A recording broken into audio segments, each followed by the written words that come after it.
Je dirais comme ça, vous savez que la majorité est certainement très consciente de ces questions et je pense qu'ils les suivent de loin et ils sont préoccupés. Et ils ont aussi la possibilité d'aller dans la littérature scientifique et de vraiment lire et comprendre certaines de ces études très compliquées et ils réalisent que, quelque chose se passe ici. Mais ensuite, vous avez ce petit groupe, en fait un très petit groupe, je dirais, scientifiques qui disent que tout cela est complètement en ordre. Il n'y a absolument aucun risque. Mais le problème avec ce groupe, c'est que de très bons journalistes, des reporters d'investigation et d'autres ont montré qu'ils fondent leur science sur de l'argent donné par l'industrie.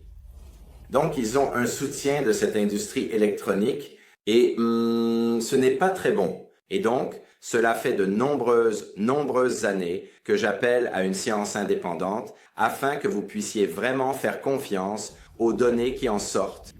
Et il y a des études d'autres scientifiques qui ont clairement montré des résultats qui ont un feu vert. Ils sont soutenus par l'industrie 3 à 4 fois plus souvent, tandis que ceux qui ont un drapeau rouge disent « Hey, il y a un effet, il y a un risque ici ». Ils sont beaucoup plus souvent basés sur des expériences scientifiques indépendantes. Et cela me rappelle, du moins moi, certains des scandales historiques. L'un des plus grands est bien sûr le scandale du tabac. Et j'espère vraiment que nos politiciens, autorités et fonctionnaires ont tiré les leçons. Vous ne pouvez pas permettre à l'industrie d'intervenir dans aucune question pour influencer le résultat de la science, parce qu'alors vous vous écarterez immédiatement. Ça aura l'air bien, vous pouvez avoir une très bonne sorte de marque de tir, mais ce sera très loin du centre. Là où vous avez la véritable connaissance,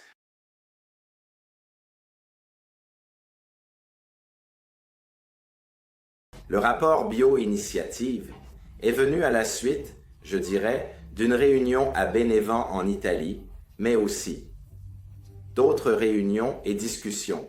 Déjà en 1994, j'avais discuté en Suède de la nécessité de compiler une compilation complètement indépendante et exhaustive de données scientifiques. Et la réunion à Bénévent en 2000, plusieurs ont généré le besoin d'une telle compilation et cela a été finalisé un peu plus d'un an après. Et nous nous sommes réunis et avons un peu réparti les différents domaines. J'ai eu la part du gâteau qui est étiqueté effet sur le système immunitaire. Et je pensais qu'il n'y avait pas beaucoup d'articles à trouver. Alors j'ai dit, je pourrais aussi prendre une autre part du gâteau, à savoir l'électro-hypersensibilité. Et j'étais un peu désolé pour ça parce qu'il s'est avéré que la première part du gâteau, il y avait déjà tant d'études publiées dans la littérature scientifique auxquelles personne n'avait prêté attention. Et donc j'avais, je dirais, la bouche pleine de ça. Et puis j'ai aussi ajouté des connaissances concernant l'électro-hypersensibilité. Et cela a formé l'un des chapitres du rapport Bionestio qui fait environ 100 pages et contient environ 2000 références scientifiques. Et, pour être honnête, nous ne comprenions pas quel genre d'impact cela aurait.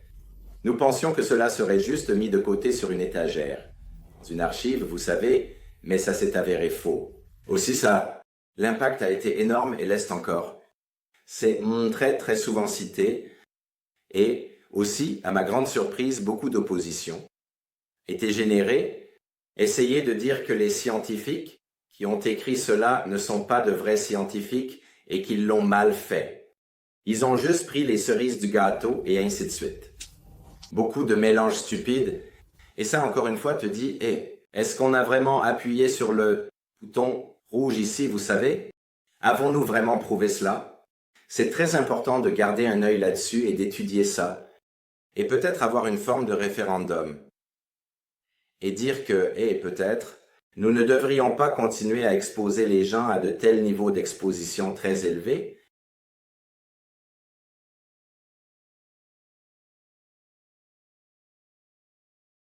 Pour résumer, très brièvement, on peut dire, ça Quand vous exposez le système immunitaire à, par exemple, des micro-ondes provenant de la téléphonie mobile et d'autres systèmes sans fil, vous obtenez d'abord une activation du système immunitaire.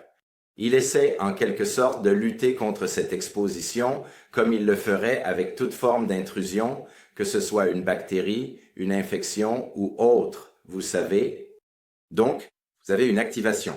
Mais cela est suivi d'une détérioration, d'une diminution, et ça revient à la normale et même ça descend assez bas. Donc, ça ressemble un peu à ça. Vous savez, vous avez un château, vous avez des soldats avec des armes à feu et ils sont sous attaque. Et au début, ils pouvaient y faire face, ils pouvaient riposter, mais après un certain temps, plus en plus d'entre eux sont tués et ils sont envahis par cette armée étrangère. Et l'armée étrangère ici, c'est bien sûr le bombardement de micro-ondes qui va détériorer le système immunitaire.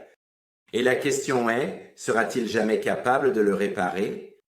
Et après certaines études, il y a des indications qu'il pourrait y avoir un effet réellement dommageable qui ne pourrait pas être facilement réparé. Mais encore une fois, ici, nous avons besoin de plus d'études. Et la question est, pendant que nous faisons ces études, devrions-nous vraiment continuer à exposer le grand public? Pas. Je pense que nous ne devrions pas le faire. La base de la science,